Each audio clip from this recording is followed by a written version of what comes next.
Hey everybody, and welcome back to another book review. So I just finished Lisa C's Lady Tan's Circle of Women, and it was a book that's been on my list for a while.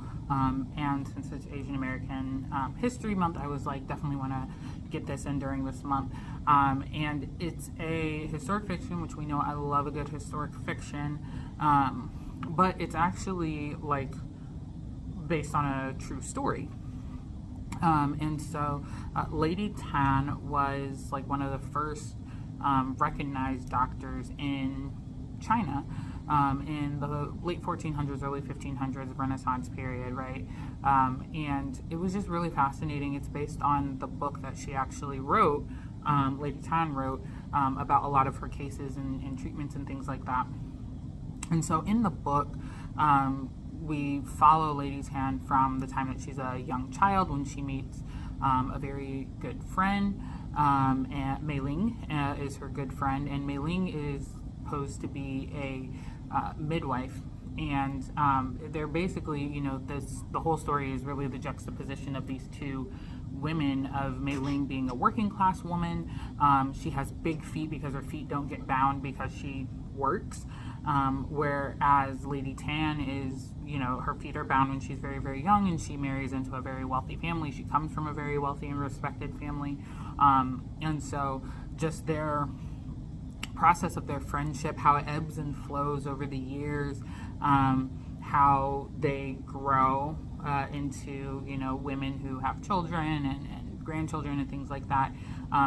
It's a story that I think the author really hoped and wanted to be this very strong, powerful, connective story of like how women, we still relate to each other regardless of class. You had wealthy versus low, and we do that the same way when you just find somebody who is really your kindred sister, and you just really connect with them, and then how that relationship builds over time, and there's ebbs and flows, and you argue and you have frustrating moments, but you also live life together. In the story, Mei Ling, she has a miscarriage, and the miscarriage was actually intended for Lady Tan. Somebody in Lady Tan's household was actually trying to poison her to force her to have a miscarriage. Mei Ling was she was jealous of Lady Tan because Lady Tan had, by that point, 3 girls, and she was pregnant again, and Mei Ling was like, well, I haven't even been able to have one kid, and I find out I'm pregnant. And so the herbs that were sent to Lady Tan, they were told, or Lady Tan's maid was told that these would help her, that they would help her, deliver this very healthy baby by a doctor. And it turns out that they were actually abortive meds. And so Mei Ling takes the meds thinking that she's gonna, have a healthy baby, and she doesn't tell Lady Tan about it. Lady Tan doesn't even know these herbs and things exist in her space. And then Mei Ling, unfortunately, loses her child at 6 months, and so it's just, there's a lot in the story that you can really relate to as a woman, but there's also, like, I give the story a 3.5, because I just felt like it was really slow, and there is like the development of this young woman who moves into her in-laws' house, as is customary in China. The new wife moves in with the in-laws, and the mother-in-law is supposed to kind of train her to be, a good mother and daughter-in-law and all the things. And, that's fine, but it just felt like it was moving really slow. But then one of the aunts of Lady Tan's husband's family, they called her spinster aunt. She is found dead one night, and it turns into this, whole murder investigation.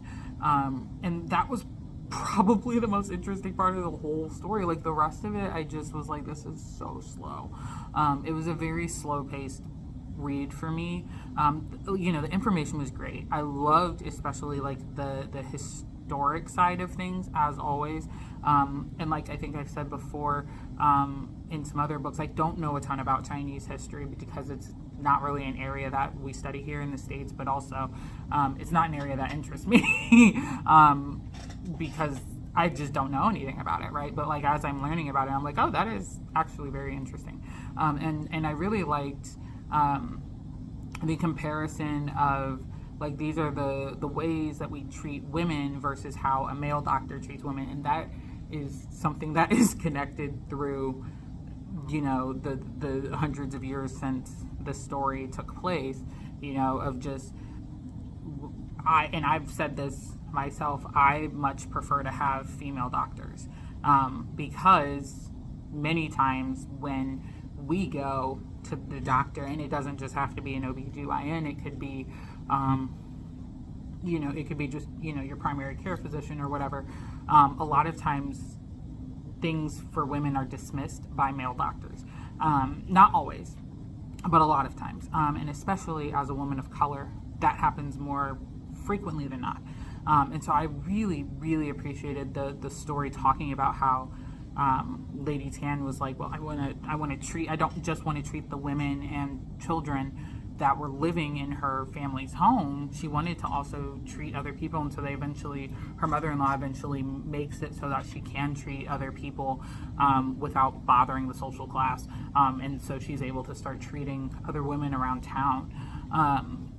And then they also talk about the difference between like a woman physician and a midwife, and how the midwives were seen as kind of dirty because they could touch blood and they dealt with autopsies and helped the coroners out and stuff like that, whereas a physician didn't do any of that. She would just look at somebody or take their pulse and ask them questions to figure out what their diagnosis was and then prescribe something, whereas the midwife could actually like touch and do all the things. So that was also very interesting, and understanding kind of the relationship between these two best friends, really, of like one's a physician and one's a midwife, and how they even approached dealing with women in medical space.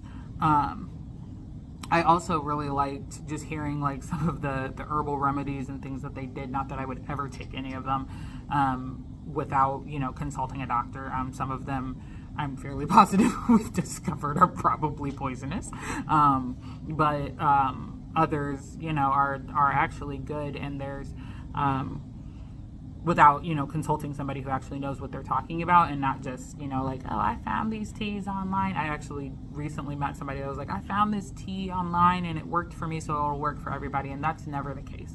But in the story they talk about that, like this is the general, like if you have this ailment, this is the general kind of mixture that we would use. But Lady Tan talks about, like, as I'm listening to these women, I might change something in the dosage for this particular woman so it wouldn't work for somebody else. And so that's something that I think we kind of miss a lot of times in Western medicine, is that there's kind of this like one thing fixes everybody, and that's just not the case. Humans are all different, and I think Eastern medicine a lot of times can tap into that a little better, which I really appreciated that the books shared that piece of it. So yeah, like overall, it really wasn't a bad book. It was just very, very slow for me, and the piece that I was most interested in was the murder mystery part of it, and some of the like very heightened emotional pieces were really good, but like a lot of the in-between where she's developing the relationship with not just Mei Ling, but like her other family, like her father's, basically the woman that's her stepmother, but her father's concubine, it's just, there's a lot. It's all over the place sometimes, and so that was just really hard to kind of handle and deal with. But yeah, I enjoyed the book. Like I said, 3.5 is what I gave it. I just couldn't see giving it anything higher than that, just because it was so slow paced. So if you don't mind a slow paced historic novel, this is good for you. But if you want something that like has a little more to it, a little more action. May want something else, but this isn't a bad book at all, and I really enjoyed it. So there you have it. Lady Tan's Circle of Women by Lisa C. Again, 3.5 out of 5. So that's all I have in this book review. As always, please continue to like, comment, share, subscribe should you choose. If you've come over from Cheshire's Top Cat and you've been watching over there, welcome. And thank you, Cheshire's Top Cat, for, as always, shouting me out when you're doing videos, or if I pop over into your videos. Maybe one of these days, Cheshire's Top Cat will actually read a book and do a book review with me. So there you have it. But yeah, that's all I have this time, and I will see you in the next book review. Bye!